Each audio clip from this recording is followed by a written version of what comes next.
How to recover deleted photos on Android. The first thing you want to do is launch open your gallery app. Now, let's say that you want to delete this picture. Go ahead and tap on the delete option.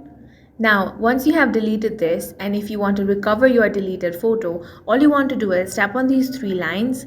Here you will find the option of recycle bin. Select that. Now, as you can see, your image is over here, so you can simply tap and hold on that. Then tap on the restore option. Once you tap on restore, your photo will be successfully restored over here.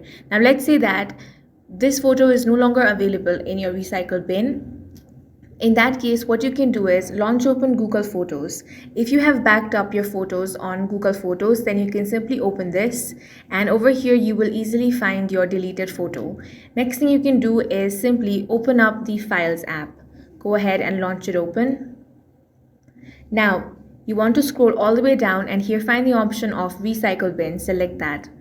The photos and videos might be over here as well, so you can recover it easily from here. And that's all for this video. If you found it useful, make sure to hit the like button and subscribe for more videos like this.